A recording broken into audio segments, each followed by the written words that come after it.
ada nih Bay, film baru yang menampar fakta banget nih. Bahwa yang namanya keluarga itu nggak harus sedarah. Oh, Judulnya Panggil Aku Ayah. The Talkies. ngomongin film bersama Bayu dan Edoy. Oke, Panggil Aku Ayah. Adaptasi dari film Pon, film Korea 2020, sempat main di sini kok, masuk bioskop sini. Gue belum nonton lah. Gue udah. Udah. Yang gue inget adalah plot besarnya, yang detail-detailnya nggak terlalu. Oke, ini disutradarai oleh Beni Setiawan. Beni Setiawan ini udah banyak banget nih filmnya. Ceritanya nih tentang dua debt collector yang menagih hutang ke, settingnya di Sukabumi nih ya. Jadi debt collector yang satu Deddy Kosasih, si Ringo Agus Rahman, sama Tatang Suratang yang diperankan oleh Boris Bokir. Nah, mereka tugasnya nagih hutang dong, namanya debt collectors. Terus ada satu nih tokoh ibu-ibu namanya Rosa, dia single parent gitu loh, yang hutang suaminya, tapi suaminya ngilang, jadi dia yang Mewarisi utang. Dia punya anak namanya Intan.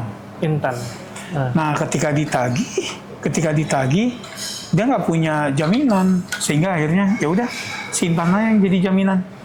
Gitu. Menurut idenya si Tatang, ide brilian nih si Tatang. Ambil aja anaknya sebagai jaminan. Nah, terus yang si bos debt collectornya, ya mau dong ngapain, ya udah tinggal sama lu aja gitu kan. Nah, jadinya mereka si Dedi dan Tatang ini harus bawa Intan ke rumahnya. Kemudian si Rosa, ibunya Intan nih datang terus minta waktu. Terus oke lah, saya mau cari kerja, titip aja dulu di sini selama seminggu, nanti dijemput sama pamannya gitu. Singkat cerita ternyata nggak balik. Dan akhirnya Intan ini yang dipanggil Pacil alias kepala kecil, jadi tumbuh sampai remaja dan sampai kuliah. Sampai kuliah. Sampai akhirnya jadi dokter. Belum. Oh iya. Openingnya. Oh iya. Jadi openingnya book end. Oh oke. Sampai jadi dokter. Gitu. Nah, kalau yang udah nonton Pon pasti basic plotnya udah tahu, dan ini basic plotnya nggak berubah. Gitu ya, sama. Tinggal bagaimana filmmakers bisa membumikan cerita ini menjadi Indonesia. Dan menurut gue pilihan yang wise banget memindahkan settingnya ke tanah Sunda, karena udah banyak yang orang bilang kok logatnya orang Korea sama Sunda nggak beda jauh ya. Itu mungkin salah satu ide. Sama wajahnya juga kan, wajah bintang Korea tuh banyak yang Sunda banget gitu loh. Jadi oke. Jadi ceritanya kayak gitu. Baik. Gue juga termasuk enjoy nih filmnya. Jadi gue tadinya juga udah kayak nebak lah ceritanya, ya udah jelas bahwa ini anak akan dirawat dan akan jatuh cinta sama keluarga barunya. Gitu. Cuman memang pada saat prosesnya ini kan yang kita nikmatin gitu, dan menurut gue juga ini enak untuk dinikmatin gitu. Dan enaknya di mana? Kan banyak sedihnya nih, Bay. Maksudnya ceritanya ya kan, kalau sedih gue nggak bisa menikmati kan? Terlalu sedih nggak bisa menikmati gitu. Nah, ini kebetulan juga si Ringo sama Boris komedi, jadi komedi-komedi yang muncul juga enak gitu. Apalagi kan, jadi sebetulnya ada gabungan ketika masuk toko Intan di rumah mereka, itu kayak ada fish out of water ya. Karena mereka mendadak dipaksa untuk menjadi father figures ke si Intan. Dan ternyata bisa. Ternyata pelan-pelan tapi bisa gitu ya. Karena si Intan ini ya biasa lah, anak kecil gitu kan, nggak mudah untuk bisa nerima kayak gitu. Dari ibunya tuh ada dua bapak-bapak, siapa nih gitu kan. Kayak gitu. Ya kalau menurut gua adegan sedihnya Proporsional ya. Proporsional juga ditambah banyak adegan lucu, jadinya gua nontonnya cukup bisa menikmati lah. Oke. Ya gue Ringo nggak usah diragukan ya di sini.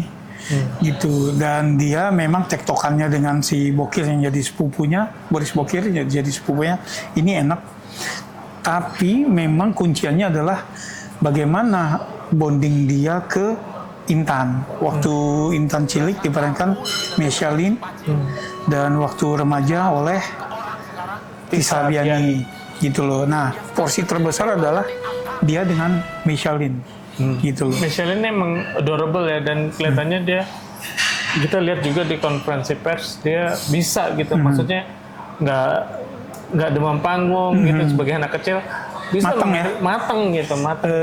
Dan di actingnya juga walaupun ya ini kan film juga, di konferensi pers kita dengar bahwa memang sengaja dipilih semua yang Sunda kayak Benny Setiawan, Ringo Agus Rahman yang bisa ngomong Sunda beneran, Boris Bokir yang bisa ngomong Sunda beneran, Sita Nursanti yang juga sama orang Bandung. Tapi dua tokoh Intan ini bukan orang Sunda. Iya. Jadi si Michelin kecil yang bukan native Sundanis sama Tisa Biani bukan native Sundanis, dan dalam berbahasa mereka lebih pakai bahasa Indonesia. Aksennya ya. Ya di sini nih bondingnya Ringo dengan Michelin ini yang sebenarnya jadi kunci. Ketika kalau mereka fail, satu film ini fail, itu. Nah, untungnya dapat banget, gitu. Dan kebetulan ya namanya kita nilai film kan kita subjektif ya, gitu loh. Jadi gue memang punya tempat tersendiri yang gampang dicolek nih kalau film bercerita tentang hubungan ayah dengan anak, terutama anak perempuan, gitu ya. Jadi memang entah siapa yang paling besar jasanya di sini gitu ya, Ringo-nya atau Michelinnya atau Benny Setiawan sebagai director, ini dapat banget gitu loh. Pertama yang gue puji lah tentu mendeliver adegan emosional ya, adegan emosional. Kayak misalnya untuk pertama kalinya si Ringo ngeliat, wah ini anak care sama gue gitu. Ataupun sama si Mesya melihat bahwa dua orang ini care gitu. Bahwa Tisa Biani juga. Jadi menurut gue adegan-adegan yang emosional yang sulit adegannya pasti, karena lo harus memancing emosi penonton, itu cukup berhasil gitu. Kayaknya sebelah gue kiri kanan pada nangis deh. Ya, yang bikin lebih berhasil lagi kalau menurut gue adalah delivery-nya tuh subtle. Gak ada yang slow mo, gak ada yang Intan, gak ada tuh gitu ya. Nah, subtle termasuk ketika tokoh Dedi, tough guy kan, debt collector gitu ya, hatinya hancur, ya kita nggak mau spoiler di adegan apa, hatinya hancur, tapi dia pasang topeng tegar. Mungkin yang lo nggak mau spoiler itu ada di trailer. Oh ada ya, nggak tahu juga gitu. Jadi dia pasang muka tegar, gitu. Tapi bagaimana si Ringo delivernya, kita tahu bahwa rontok nih orang nih dalamnya, gitu ya. Itu sih. Ya jadi adegan-adegan emosional di sini berhasil lagi. Ada lagi yang positif? Nah, yang tadi lo bilang, di antara itu selang-seling nih dengan adegan lucu, yang lucu itu bisa bikin pecah. Adegan baca doa, adegan sholat. Terutama karena kita tahu backgroundnya si Boris kan. Maksudnya penonton yang tahu Boris dan gimana bercandanya dia, itu pasti ketawa. Iya, gitu loh. Jadi lucu banget gitu ya.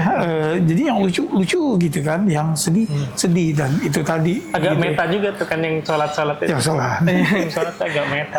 Nah, jadi gitu.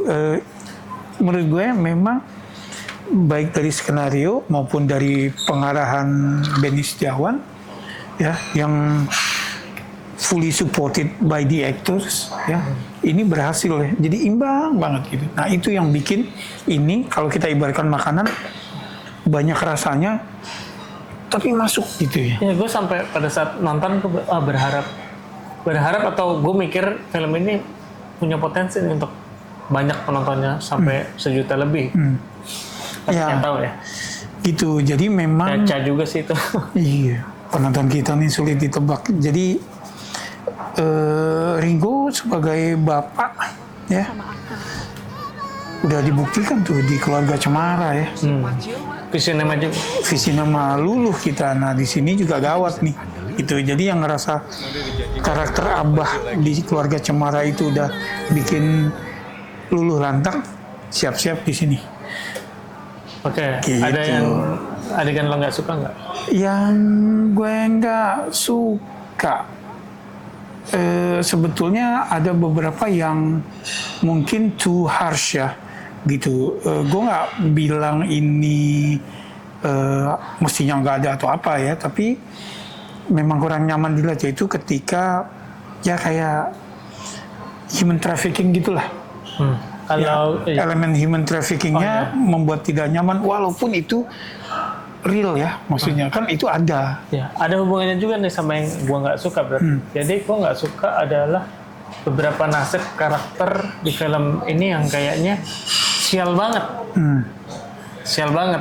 Salah satunya yang lo sebutin tadi itu. Ya, Apa yang lu sebagai penulis skenario kenapa nggak ngasih yang lebih ringan gitu? ya. Dan salah satu tokoh utama juga nggak terlalu bagus nasibnya. Ya, jadi gitu ya. Walaupun mungkin ini real, jadi tinggal masalah preferensi aja gitu. Gak ada yang benar, gak ada yang salah sih sebetulnya. Tapi kan kenyataannya kayak gini. Ya udah gitu ya. Gue lebih ke harsh, maksudnya harsh dalam artian penulis skenario-nya bisa memilih alternatif yang lain gitu. Ya, Yang lebih ringan buat karakter ini gitu. tapi adegan itu kan memungkinkan jadi gini, jadi memungkinkan adanya Yayan Lydia di sini. Idola cowok-cowok. Oke. Sama satu catatan dari gue sih, Bayada. Itu kan diceritakan ibunya si Rosa itu menghilang kan. Ketika ini sebetulnya mau dibilang spoiler nggak juga ya, karena publicity stills-nya tuh udah banyak. Akhirnya ketemu kan dengan Intan dewasa.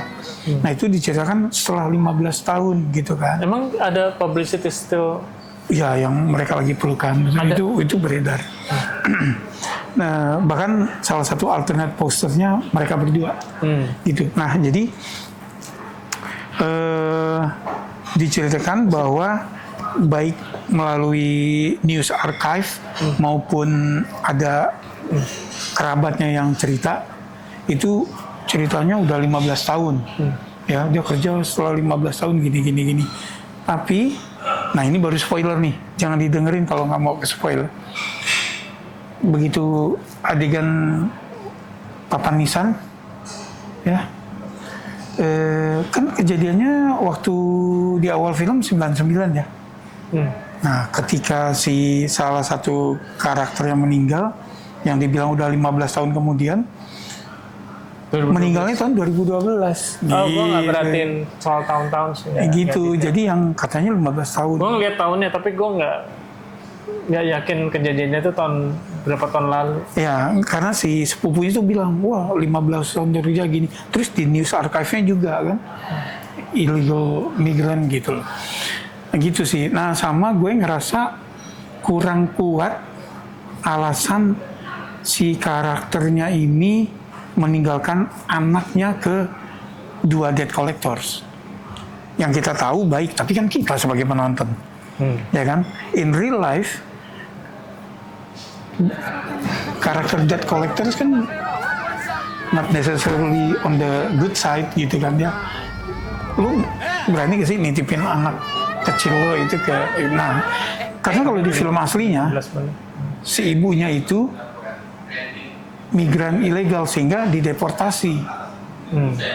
Jadi mau nggak mau terpisah ya. Mau nggak mau terpisah. Kalau di sini kan enggak. Voluntarily. Gitu. Tapi gitu sih, Pak. Tapi gue masih masuk akal sih bagi gue. Gitu. Oke lah. Skor. Skor solid 7. Wah. Kalau kamu suka Pon, kayaknya sih bakal suka juga nih sama Panggil Aku Ayah. Gitu. Salah satu film terbaiknya Benny Setiawan kalau buat gue. Gitu. 7,5. Oke, yang udah nonton Pon mungkin mau komen di sini. Terima kasih udah mampir. Sampai ketemu di film berikutnya. Salam.